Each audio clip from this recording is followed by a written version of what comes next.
I'm Heidi Rome, autism mom coach and founder of Spectrum Oasis, where we guide you, autism mom, to be calmer and happier so that your kid can be calmer and happier.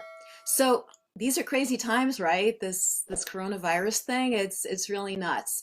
And especially with so many of our kids being home from school and being home with us. And this is crazy, right? What do we do with this kid all day long? It's been a hard time, and seeing things on the news, it can be really a hard thing.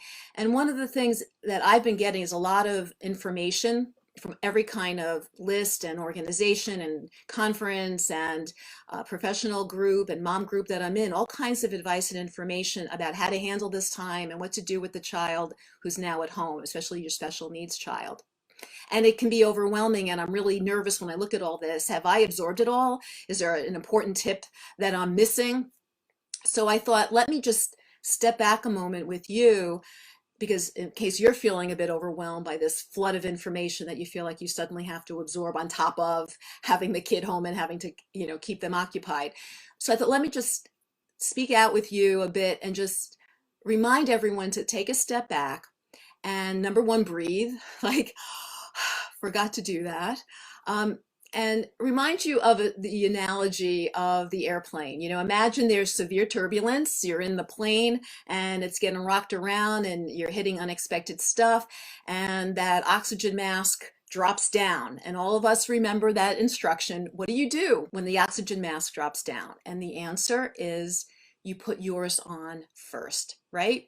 Because you have to put yours on first so that you can breathe and you can stay clear-headed and calm and look around and not panicked, and then be able to help your child, help everyone else around you, because you've given yourself your own oxygen. So that's really my number one tip to you right now, is remember to take care of you in all this so that you can then function and thrive and come through the other end, with strength and grace and a great story to tell.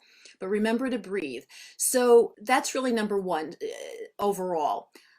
As far as a specific tip for you, in the face of all this flood of information, I would say to you, you're looking at your child's goals and routine. Number one, do less, not more.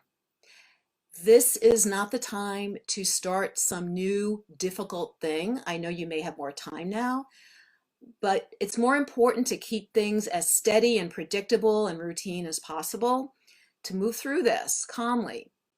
If something naturally presents itself as an opportunity, by all means, go with it. And including the opportunity to spend more unstructured time with your kid. Okay, great. Someone posted about doing a big board puzzle with the kid. I said, that's a great idea. And who does those anymore? So, something like that, sure, give it a shot. But otherwise, don't rush to do something new because you think, oh, I'm supposed to be doing this homeschooling thing perfectly now, so let me do that. Okay, so nothing new right now. Number two, make your child a partner in the solution. And this is true for your special needs kid, for your typical kid.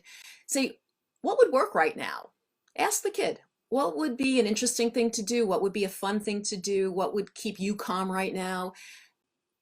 The kid might come up with something that you would not even imagine. So that's number one, and especially siblings of your autistic kid.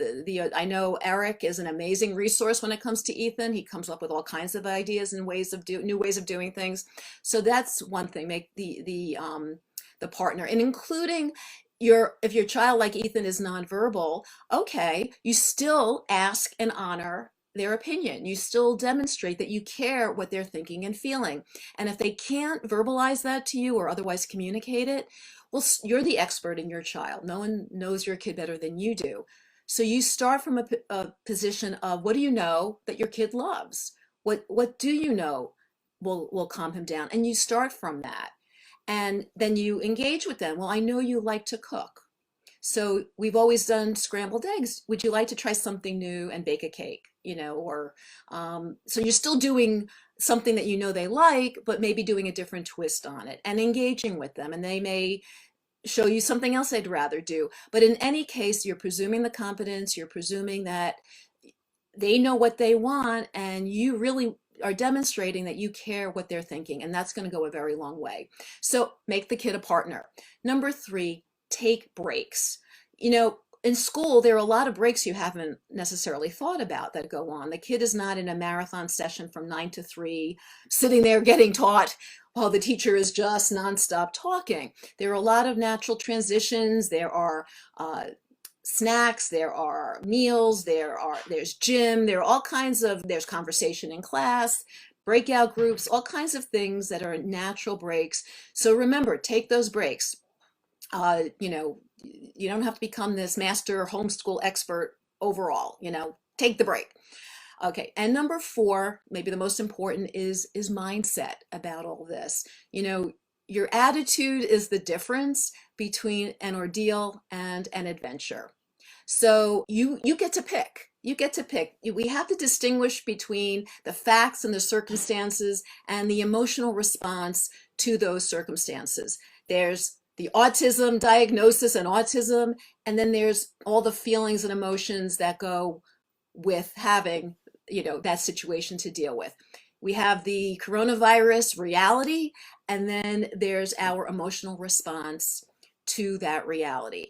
And we get to pick because we're writing the story. So that's actually a suggestion, is shift your perspective and write a story with your kids and say to them, we're going to be telling the story about how we lived through the coronavirus, as so many of us remember 9/11, what happened that day, what happened in that time, before, during, after, has the world changed, how have we responded, what's the good that has come from that, what's the not so good that has come from that, the learning that has come from that. We're going to be doing the same exact thing with the coronavirus. So we're in it now, we're living it now. Well, let's write a story that we're going to be proud to talk about, including how we dealt day to day with the daily delivery, you know, the daily living with this reality. And let's choose to be heroes, and let's model that for our kids. This is what it looks like. Mom is showing you that in the face of something tough, she's going to say, hey, let's be heroes here. And what would the prince do right now? And what would the princess do right now? And what would the wizard do right now? And come up with writing a story that at the end we're going to feel good when we relate it to, you know, our children and future generations and friends and family, and really, you know, stand tall and proud in how we chose to respond to something difficult. If you forget absolutely everything I've just said to you, okay, I've thrown a lot at you, trying to distill it down to stay calm and breathe. But if you forget absolutely everything, I'm going to give you a tip that will just be your North Star. It's my North Star for when I don't know what to do right now.